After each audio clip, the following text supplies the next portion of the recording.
Dhara. Shri Hare Krishna, Krishna Krishna, Hare Hare, Hare Rama, Rama Rama, Hare Hare. So we are continuing to read from Srimad Bhagavatam, Canto 4, Chapter 21, Text 27. We are reading the purport by Srila Prabhupada. And we heard that how Pṛthu Mahārāja, his father was Vena, who was not he was very irreligious, very atheistic. And Pṛthu Mahārāja has been telling the citizens, you please cooperate with me so the destination for both the citizens and himself can be auspicious. So then we continue to read.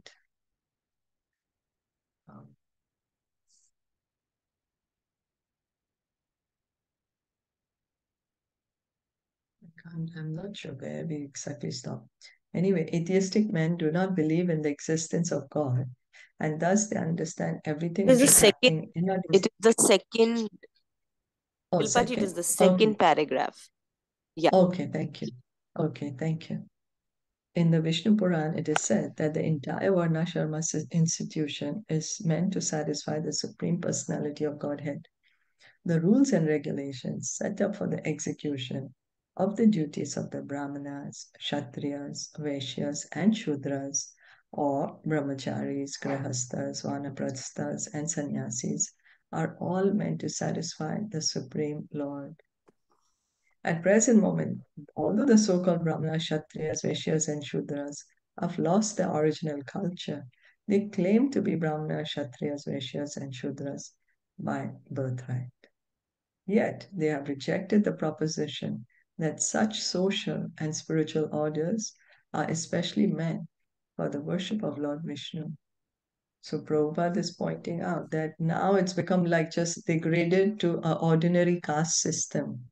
It was actually the Varnashrama society created by Krishna, the divisions according to one's quality and nature. But nobody was following. As the age got degraded, people were not following what they're supposed to do. And then it was just by claiming by birthright. And that's how it got degraded to the caste system. But the entire Varnashrama system is meant that everyone do their duties, whatever, for the satisfaction of Krishna. The dangerous Mayavad theory set forth by Shankaracharya, that God is impersonal, does not tally with the injunctions of the Vedas. Sri Chaitanya Mahaprabhu therefore described the Mayavadi philosophers as the greatest offenders against the personality of Godhead. According to the Vedic system, one who does not abide by the orders of the Vedas is called a Nastic or atheist. When Lord Buddha preached this theory of non-violence, he was obliged to deny the authority of the Vedas, and for this reason he was considered by the followers of the Vedas to be a Nastic. So we know that Lord Buddha, he came for a particular purpose, because the Brahmana class were misusing the Vedas and openly slaughtering animals in the name of animal sacrifice. So Lord Buddha had to come and say, okay, don't believe in the Vedas. So, but although Sri Chaitanya Mahaprabhu very clearly enunciated that the followers of Lord Buddha's philosophy are Nastikas or atheists, because of their denial of the authority of the Vedas, he considered the Shankarites, who wanted to establish Vedic authority by trickery and who actually followed the Mayavadi philosophy of Buddha's school, to be more dangerous than the Buddhists themselves. The Shankarite philosophers' theory that we have to imagine a shape of God, notwithstanding all the philosophical theorizing by atheists or Mayavadis, the followers of Krishna consciousness rigidly live according to the injunctions given in Bhagavad Gita, which is accepted as the essence of all Vedic scripture. So we do not need to imagine how God looks like. God himself tells us in Bhagavad Gita, Krishna himself, he's saying, I'm God. And all the scriptures, all the authorities says, yes, Krishnastu Bhagavan Swayam, Brahmaji, Narad, Vyasadev, Asita, Devala. All the authorities in spiritual life, they're pointing out Krishna as God. So we do not need to imagine anything. In Bhagavad Gita 18:46, it is said, Yata pravritir bhutanam na sarvam idam tatam swakarmana tam abhyarchya siddhim vindati manava. By worship of the Lord, who is the source of all beings and who is all-pervading, man can, in the performance of his own duty, attain perfection. This indicates that the Supreme Personality of Godhead is the original source of everything, as described in the Vedanta Sutra, Janmadi Asya Yata. So here, this verse which is coming in Bhagavad Gita 18:46, that do your own duty for the satisfaction of Krishna, who is the source of all beings. This Lord Chaitanya showed us practically when the Brahmana wanted to follow him, leave his family, and said, I will just follow you. Lord Chaitanya says, no, you be where you are. Do whatever you're doing. But wherever you go, whoever you meet, you tell them about Krishna. Yare dekha tare kaha, Krishna upadesh. So Lord Chaitanya is telling us, be whatever position we are in. Just we ourselves chant, hear and chant, and we encourage others to hear and chant. The Lord himself also confirms in Bhagavad Gita, Aham Sarvasya Prabhava. I am the origin of everything. The Supreme Personality of Godhead is the original source of all emanations, and at the same time, as Paramatma, is spread all over existence. So, we like to see what we are buying also. Oh, who's the manufacturer? Who made it? Which company it's from? Which brand it is? We like to see, which laptop, which mobile, what's the name of the manufacturer? So then similarly, this material world, who has created it? How does the spiritual world exist? Krishna says, I am the original source of all emanations. Ishvara Parama Krishna. Sarva Karana Karanam. Even Lord Brahma is saying the same. So the absolute truth is therefore the Supreme Personality of Godhead, and every living being is meant to satisfy the Supreme Godhead by performing his respective duty. Swakarmanatam abhyarchya. So because everyone belongs to Krishna, it is our duty to cooperate with him. It is. That's why I said our Sanatan Dharma. It's service. So our duty is meant to satisfy Krishna. Mahārāja Pṛthu wanted to introduce this formula amongst his citizens. So we have to serve. I was just reading Guru Mahārāja's, a small excerpt that we have to serve because that's our nature. Now it's our choice. We want to serve Maya or serve Krishna. Now we may be in between, but the more we hear and chant, the more we can serve Krishna. The most important point in human civilization is that while one engages in different occupational duties, we must try to satisfy the Supreme Lord by the execution of such duties. That is the highest perfection of life. Swanushthitasya dharmasya samsiddhir haritoshanam. Samsiddhir haritoshanam. By discharging one's prescribed duty, one can become very successful in life if he simply satisfies the Supreme Personality of Godhead. The vivid example is Arjuna. He was a Kshatriya. His duty was to fight. And by executing his prescribed duty, he satisfied the Supreme Lord and therefore became perfect. So Arjuna, he's known as the hero of Mahabharata. Till after 5,000 years ago, later also, we are hearing about Arjuna and saying, oh, wow, what an amazing warrior. So why? Krishna has given him all this fame because he fought the battle for Krishna's pleasure. So famous. So famous. The atheists who do not are condemned in Bhagavad Gita 16:19 by the following statement. Tan aham dvishataha Quran samsareshu naradaman. In this verse, it is clearly said that persons who are envious of the Supreme Personality of Godhead are the lowest of mankind and are very mischievous. Under the regulative principles of the Supreme, such mischievous persons are thrown into the darkest region of material existence and are born of asurs or atheists.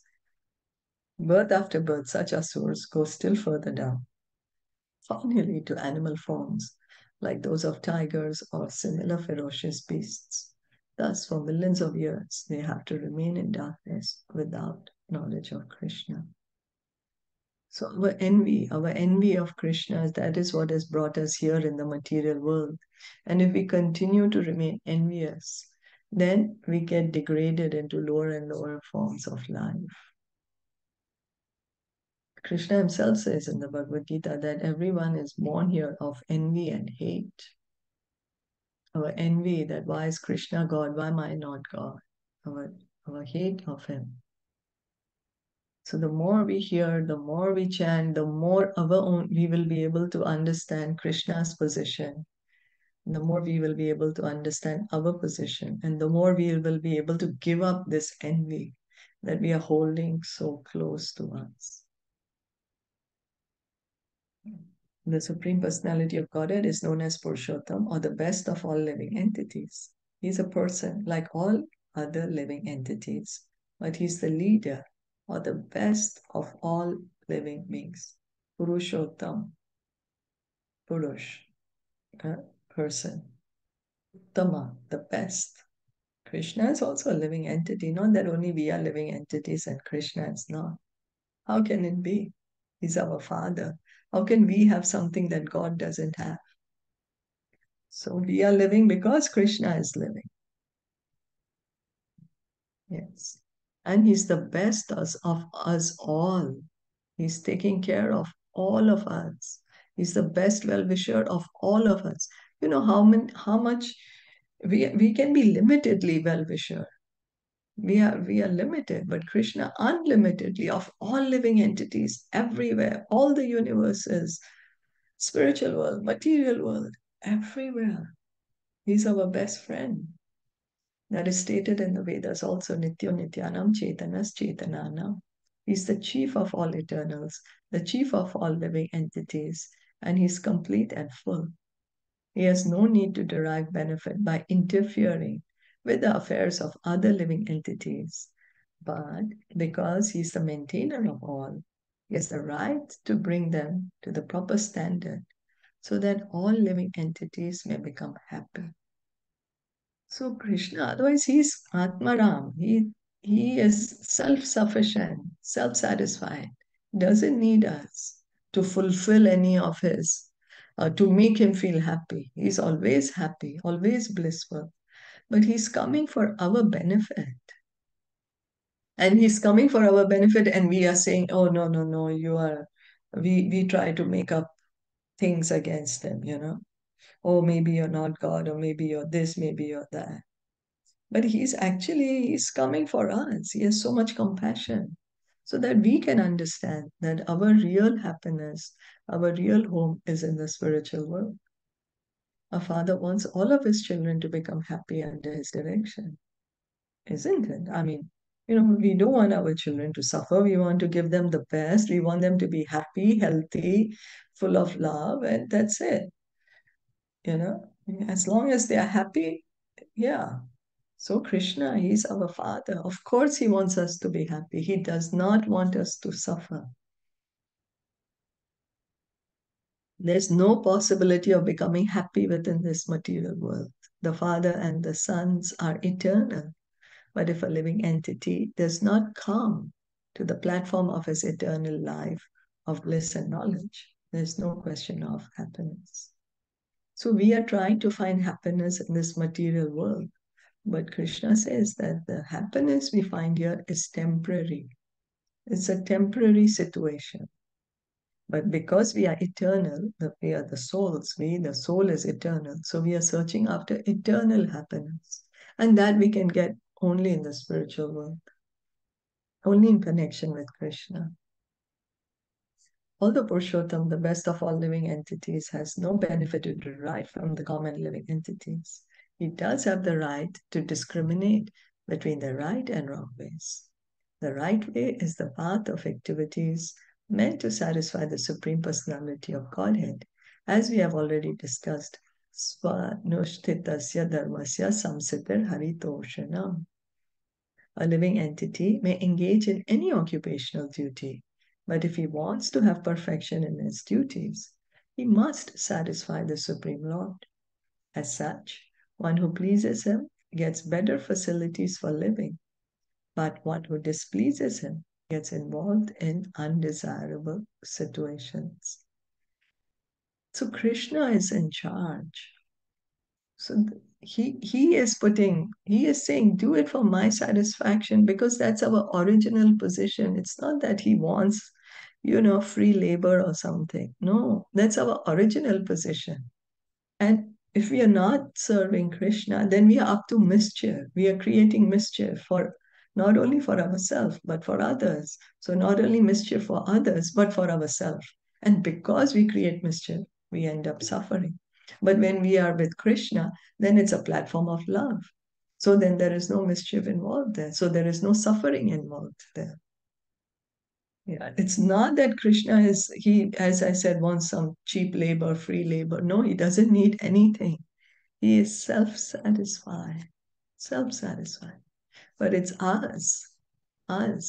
Like the child, naughty child, he's creating some mischief or the other, some mischief or the other. So the mother will say, you sit with me, you please sit with me, I will play with you. Don't be into mischief. It's like that. Just one question, Shilpaji. Yeah. This Pṛthu Maharaj is giving the instruction to To the citizens. citizens, right? Yes. Okay. To all the citizens. He's telling them, do your duties for the satisfaction of Krishna. Okay. Mm. Okay. And we can see it's the same instruction. Krishna is saying the same thing in Bhagavad Gita to Arjuna. Whatever you do, whatever you give away, whatever you eat, you do it for my pleasure. So it's the same. There's no contradiction.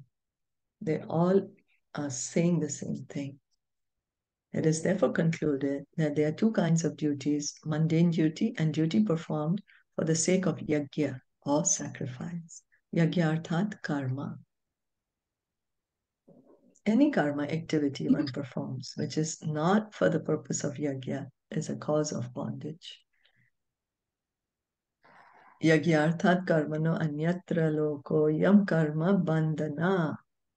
Work done as a sacrifice for Vishnu has to be performed. Otherwise, work binds one to this material world. Why does work bind us here to the material world?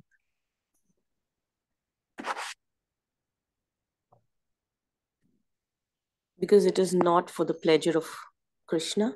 When it is not for the pleasure of Krishna, then it binds us. Yeah, why does Is it it? bind us? Yes. So why does it bind us then? Because it is material, so it will keep us here. We have to get the reactions. Exactly. That's why. And we have to get the reactions. Whether they're good or bad, we have to wait here in the material world. So that is karma. It's not a Yeah. karma. When we do for the Yeah. pleasure of Krishna, then it's a karma. Right? That's right. Yes. Yes. So Thank you. the Karma. yagya arthat karma is the yagya ke liye nahi, the one that we are not doing for Krishna. That is the yagya arthat karma. Well, the Sanskrit exactly word to word, if you want, we can go to 3.9 and check. Yagyarthat. Yagya are done only for the sake of yagya. So Krishna is saying, no, that work only for the sake of yagya and for sake of Vishnu. And if you don't, then that work will bind you. Okay. Okay, yes. Yes. Okay, understood. Yes. Yeah. Okay. Yeah, thank you.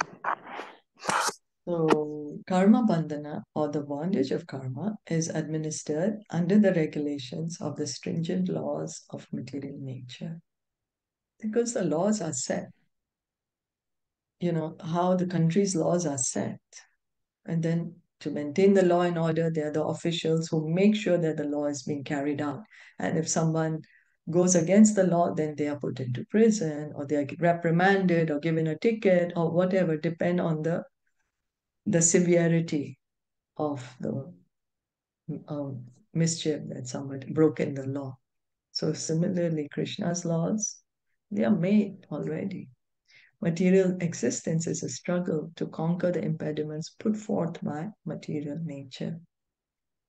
We don't even realize it, that how many obstacles material nature puts in front of us, and yet we keep thinking, oh, I'm so happy here, and I don't want to leave this body. She keeps on giving us one impediment to another. And we say, no, no, no, it's all right, I'm still happy. We don't think, oh, let me get out of here, what's happening? Like, for example, simple things, how we see our body failing, kind of, eyes are getting weak, can't hear, see much.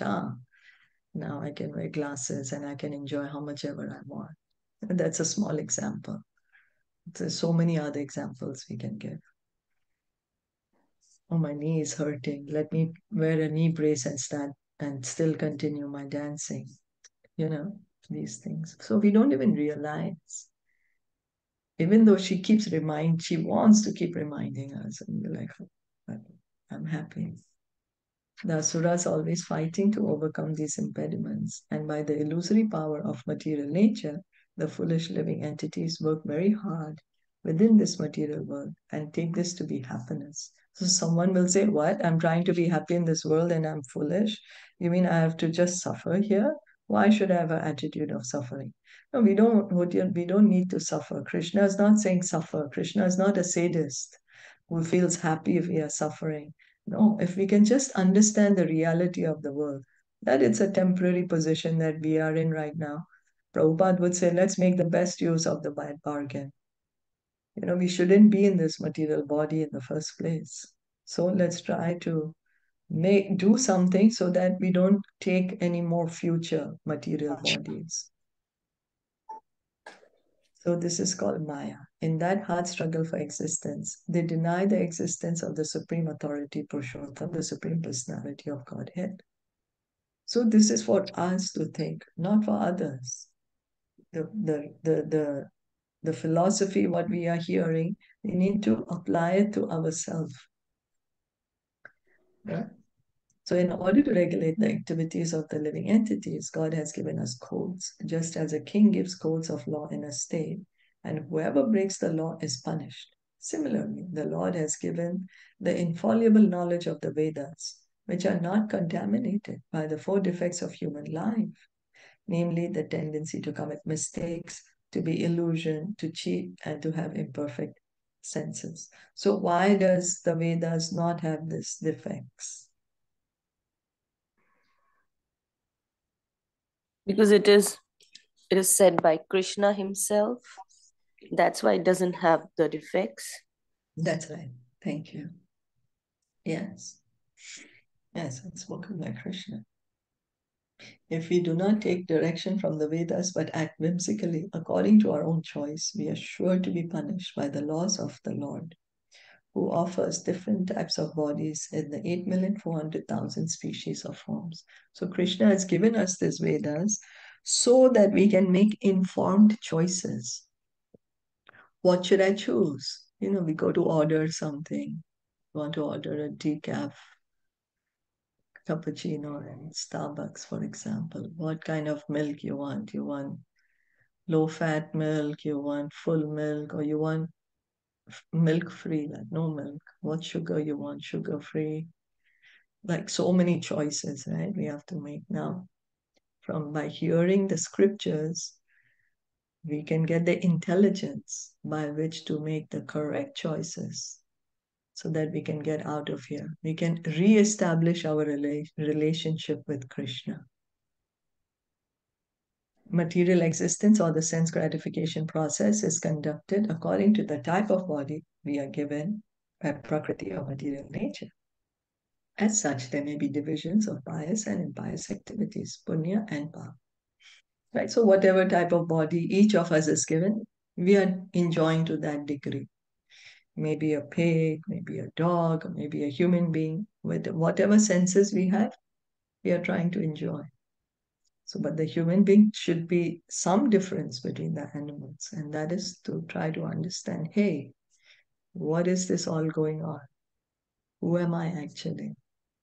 In Bhagavad Gita 7.28, it is clearly stated, Yesham tva antagatam papam jananam punya karmanam tedvanva moha nirmukta bhajante mam dhritvrataha. One who has completely surpassed the resultant activities of the impious path of life. This is possible only when one engages exclusively in pious activities, can understand his eternal relationship with the Supreme Personality of Godhead. Means one who is finished, the karma is finished. He's a pure devotee. He's come to understand, I'm eternal servant of Krishna. Thus one engages in the Lord's transcendental loving service. So this is a pure devotee. A pure devotee has no karma. No karma. This life of engaging always in the loving service of the Lord is called Adhokshaja Diya, or a life of Krishna consciousness, which King Pṛthu meant his citizens to follow. We have 1, 2, we still have quite a bit. What do you want to do? 3 or so paragraphs. Maybe we can do tomorrow. Yeah, maybe we can do tomorrow. It's long. Yeah, sure. Yeah. Thank you so much for listening in and joining in. Srimad Bhagavatam ki jai, Srila Prabhupada ki jai, Gaur Bhakti, Jai Hare Krishna.